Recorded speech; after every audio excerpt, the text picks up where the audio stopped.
আমাদের টার্গেট হলো less cattle মোর milk. এখন আলহামদুলিল্লাহ আমরা 700+ মিল্কিং করতেছি এই 37টা গরু থেকে। ও থার্ড ল্যাকটেশনে আছে 36 লিটার্স। ও একদম পারফেক্টলি ডিজাইন। হ্যাঁ, ওরা কিন্তু সবচেয়ে ইন্টারেস্টিং প্রাণী, অ্যাট দ্য সেম টাইম খাবারের ক্ষেত্রে সবচেয়ে বোরিং প্রাণী। স্যান্ড বেডিংয়ে যেখানে ও শুয়ে আছে এই লাইনটাতে দেখেন গোবর সব বাইরে পড়ছে। এভরিথিং ইজ পসিবল, কনসিস্টেন্সি থাকতে হবে, আস্তে আস্তে ধৈর্য ধরে এটা করতেই হবে।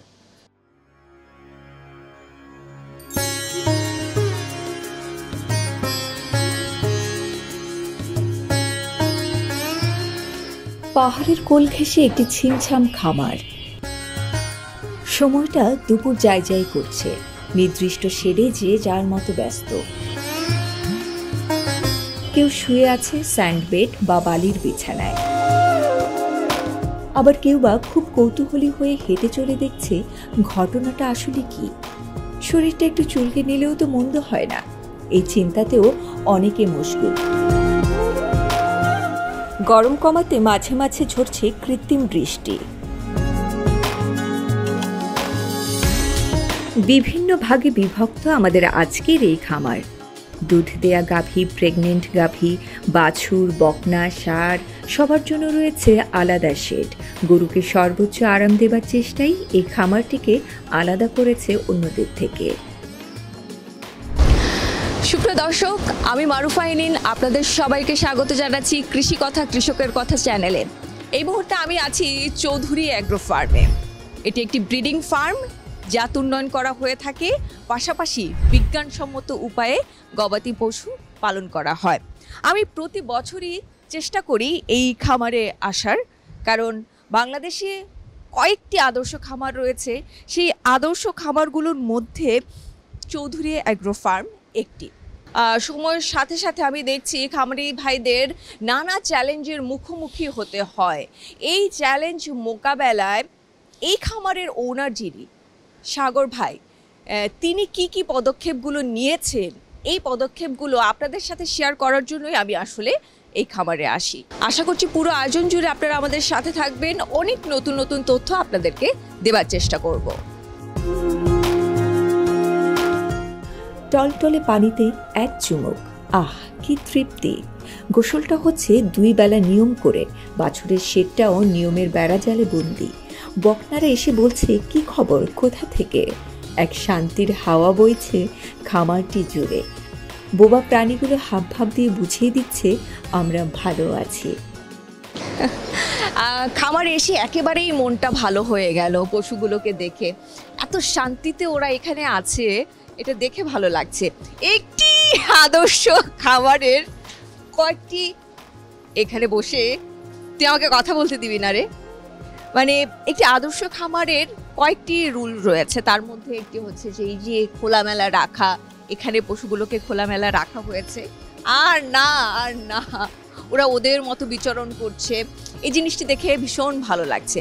এবং আমি এবছর এসে যেটি দেখলাম, সাগর ভাই কিছু বাছাইকৃত গাভী এখানে রেখে দিয়েছে। নিশ্চয়ই এদের প্রোডাকশন ভালো ভালো ভালো হয়েছে। আর না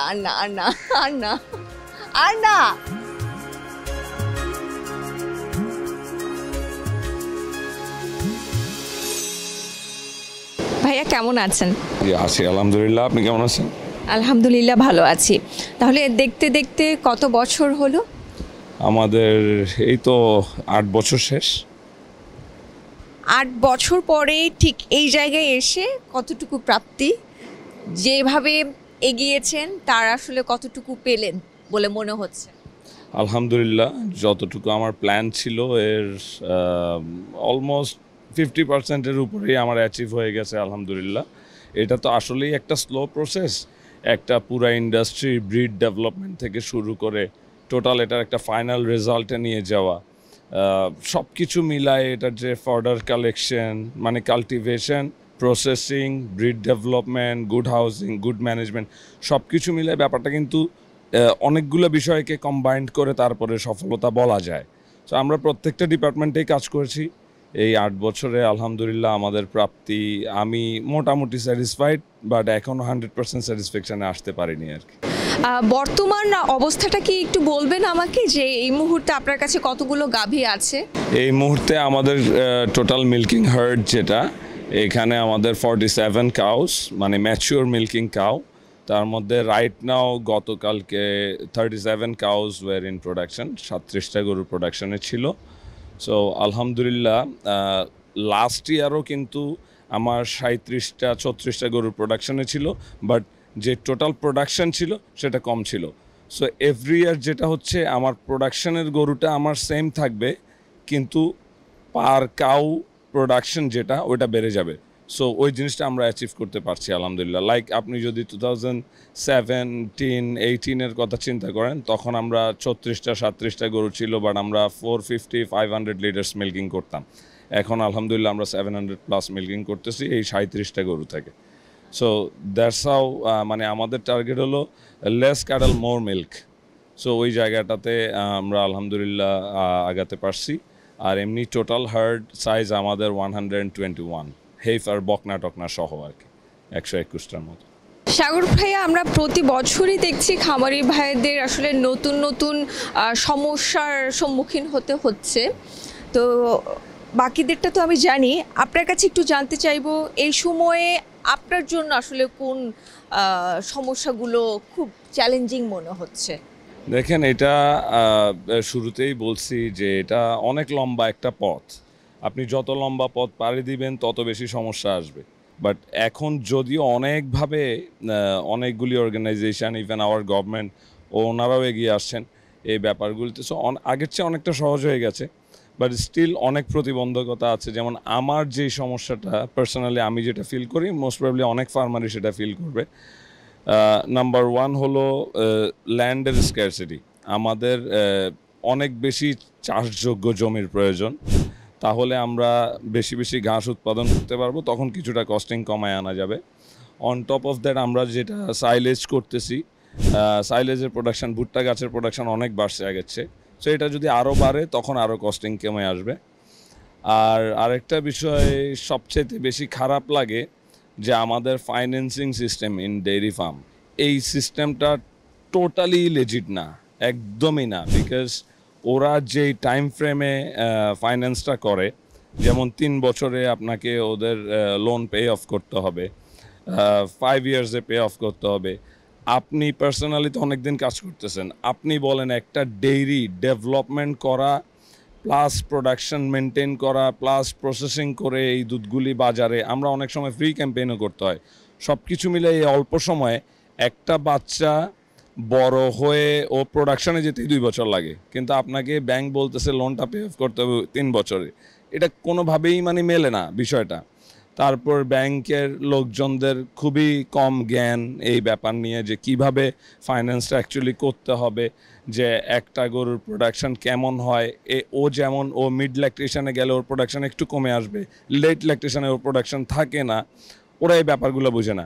ওরা বুঝে 100টা গরু আছে ইনটু 25 লিটার্স, এত টাকা, আপনার এত টাকা আসছে, এত টাকা গেল। নো, আমাদের অনেক গরু থাকে যেগুলো আমরা রিসার্চ পারপাস আমাদেরকে রেখে দিতে হয়, ওই গরুগুলো আমাদের এক্সট্রা টাকা দিয়ে পালতে হয়।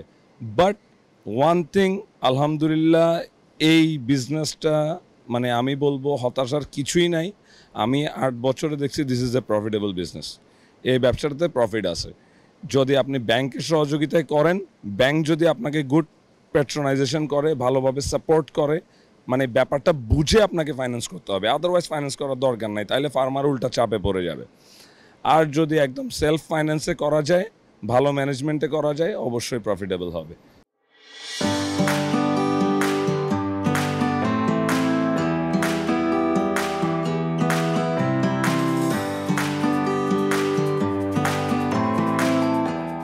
সমস্যা খুঁজে খুঁজেই সমাধানে যেতে হয়। যাত্রাটা সময় সাপেক্ষ, তাই সময় নিয়ে আমাদের 2 পর্বের এই ধারাবাহিকটি দেখুন, পেলেও পেয়ে যেতে পারেন আপনার কোনো সমস্যার সমাধান। সাগর ভাইয়ের অসাধারণ গরুর কালেকশন, খামার ব্যবস্থাপনা, খাবার সবই আসছে কিছুক্ষণ পরেই।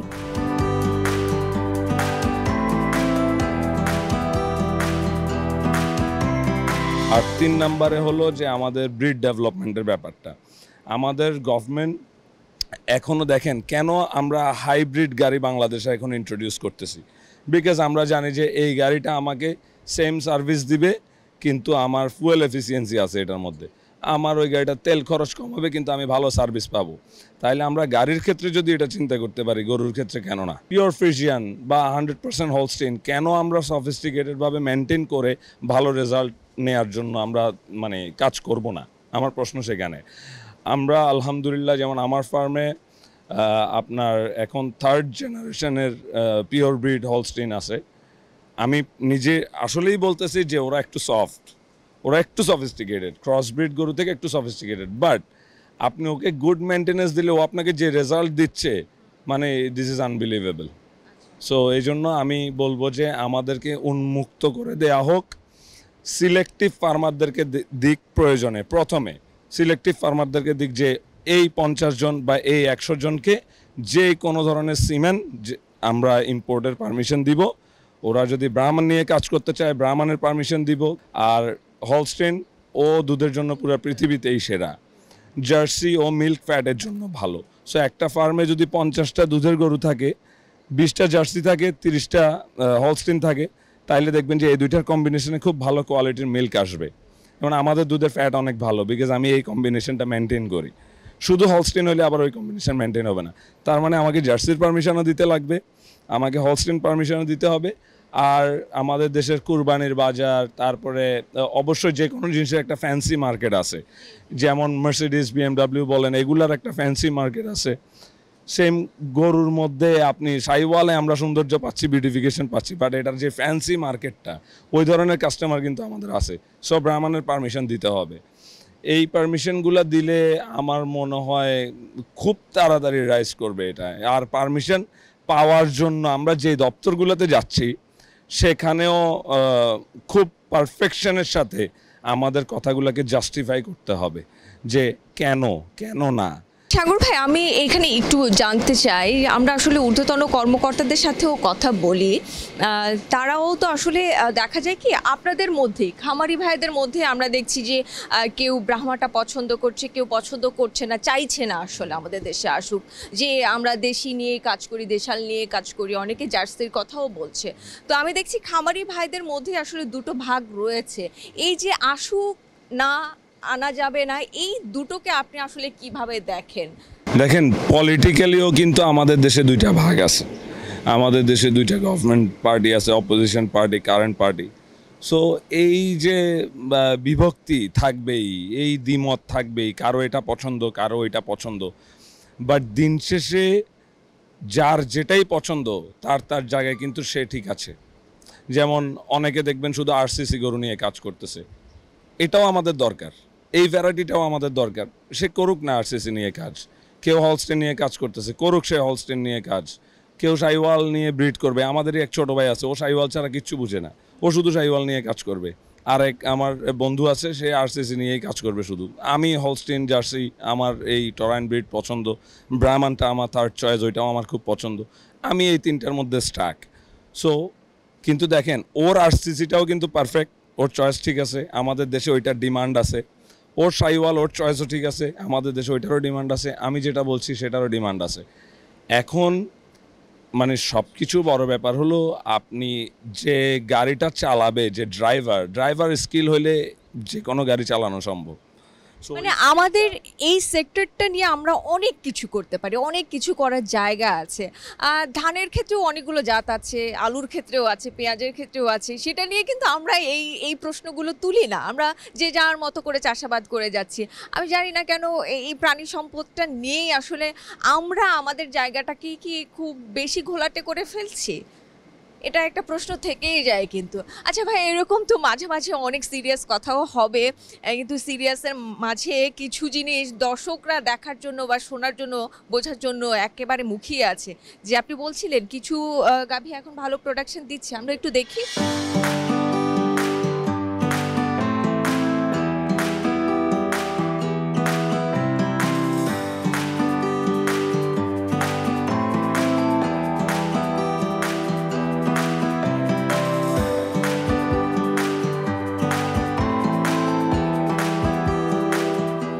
সাগর ভাই, আমরা তো বলবো যে এখন ওরা কত লিটার করে দুধ দিচ্ছে, কোনটা কত লিটার দিচ্ছে। তার আগে আমি একটু বলবো, যেহেতু এগুলো দুধের গাভী, বয়স এবং ওজনটা আমাকে একটু বলতে পারবেন যে ওদের ওজন এখন কত আছে?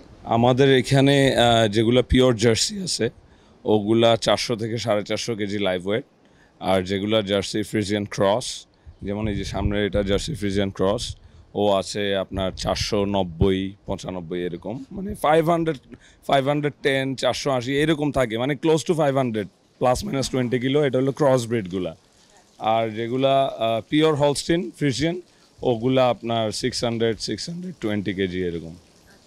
আমি একটু ওজনটা জানতে চাইলাম এই জন্যে, কারণ আমি জেনে গেছি যে ওরা কত লিটার করে দুধ দিচ্ছে। তো যে পরিমাণে দুধ দিচ্ছে ওজনটা একটু জানার দরকার ছিল। আমরা অনেকে মনে করি যে হ্যাঁ এটা এত শুকনা, ও এত লিটার দুধ দিতে পারে কি না। আসলে এটা তো আরও সায়েন্টিফিক একটা বিষয় রয়েছে, সেটা আমরা ভাইয়ের কাছ থেকেই শুনবো। আগে একটু জেনে নেই যে কোনটা কত লিটার দুধ দিচ্ছে।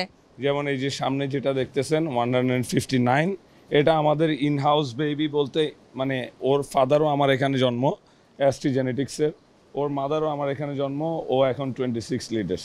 দেখেন ওর ওলান থেকে দুধ ড্রপ করতেছে অলরেডি। ও একটা এবিএস এর মেয়ে, এবিএস স্ট্রাইকারের মেয়ে। ওর ফার্স্ট ল্যাকটেশন, ওর আছে এখন 25 or 25.5, রাইট। এইটা যদি দেখেন, দিস ওয়ান, এটাও একটা এবিএস এর মেয়ে, এটা সম্ভবত এবিএস আর্মাডার মেয়ে। এটা ওর প্রোডাকশন হলো 33। সামনে যেটা সাদা দেখতেছেন, ওর একটা টিট বাইবর্ন, ওর রাইট সাইডের মানে হাইন্ড টিট কাজ করে না, বাট স্টিল ওর প্রোডাকশন 34 লিটার্স, বিকজ ওর জেনেটিক্স এটা আছে। যেমন এই গরুটা থেকে যদি কোনো ব্রিডার বুল আসে, মানে কোনো বুল আসে, সেটা আমরা ব্রিডিং পারপাসে ইউজ করব না, কারণ আমরা দেখেছি ওর বোনও সেম কন্ডিশন, ওর মায়েরও একটা টিটে সমস্যা ছিল, ওরও আছে। যদিও প্রোডাকশন অনেক ভালো, বাট স্টিল জাত উন্নয়নে ওর কোনো ছেলেকে আমরা ইউজ করা যাবে না। সো এভাবে আমরা সিলেকশনগুলো করি। এখানে আরেকটা আছে, যেমন ওর ছেলে আমরা জাত উন্নয়নে ইউজ করতে চাই। আপনি ওর আডার ফরমেশনটা দেখেন, এই যে ওর আডার ফরমেশনটা দেখেন, ও একদম পারফেক্টলি ডিজাইনড। হ্যাঁ, ওর ছেলেকে আমরা ইউজ করব। ও আপনার এসটি জেনেটিক্সের শার্পেন্টিয়ার ম্যাগডের মেয়ে। এটা হলো আপনার বেজ রেডের মেয়ে। ও জার্সির সাথে আমরা ক্রস করছিলাম, okay. So very nice udder. ওর প্রোডাকশন 27। ও ফার্স্ট ল্যাকটেশন। ওর যেমন দেখেন, ওর আডারটা কিন্তু দেখাই যাচ্ছে না, মানে খুবই উপরে, একদম অ্যাটাচ টু দ্য বডি, একদম ওর হুকের উপরে ওর আডারটা খুব নাইসলি ফর্মড। ও এখন প্রেগনেন্ট হয়ে গেছে, এখন 21-23 প্রোডাকশানে আছে, 3 মান্থসের প্রেগনেন্সিতে চলে গেছে। বাট ওর হাইয়েস্ট আমরা ফার্স্ট ল্যাকটেশনে 27 পেয়েছি। আর ও থার্ড ল্যাকটেশনে আছে 36 লিটার্স। ও হলো আপনার কার্সেক র্যামসেস, এসটি জেনেটিক্সের কার্সেক র্যামসেসের মেয়ে। আর ওইদিকে আছে আমার আরও ওয়ার্ল্ড ওয়াইড শায়ারের বাচ্চা আছে বেশ কিছু।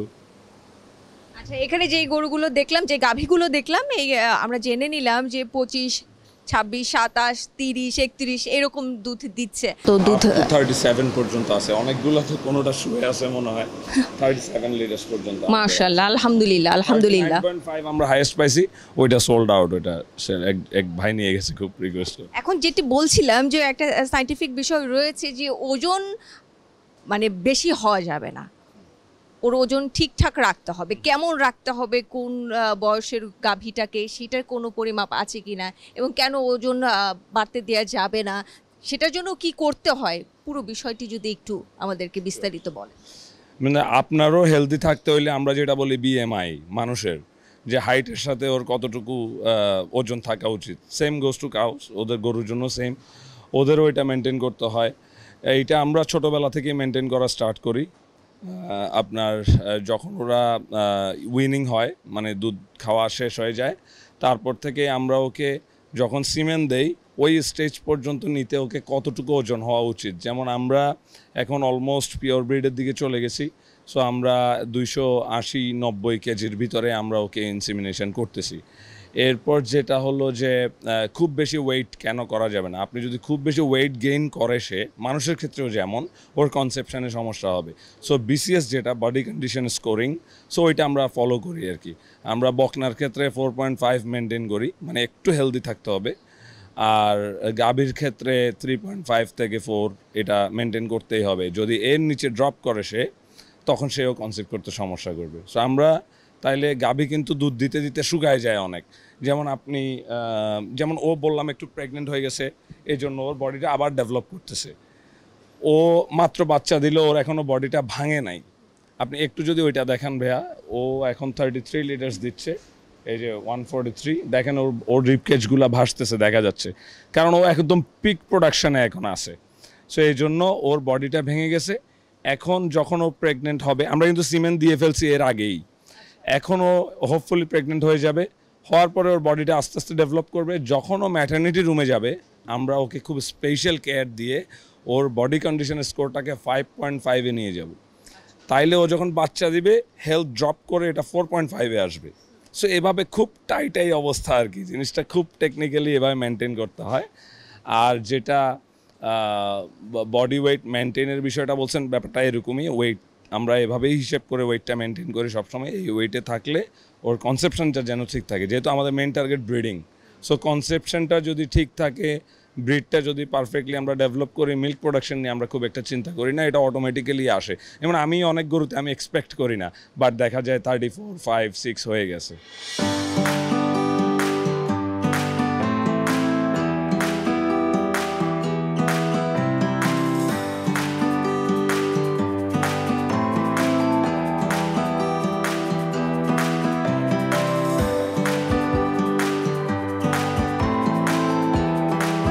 জাত উন্নয়নের জন্য যদি আমি দুইটা ডিপার্টমেন্ট করি, একটা হচ্ছে ফ্যাটেনিং আর একটা যদি ডেইরি।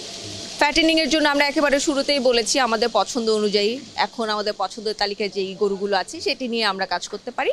আর ডেইরির জন্য আমরা বলছি মানে এটাই বেস্ট সারা ওয়ার্ল্ডেই, ফ্রিশিয়ান, এবং সাথে ক্রসের জন্য যদি আরও দুটো জাত রয়েছে। হ্যাঁ, জার্সি ভালো।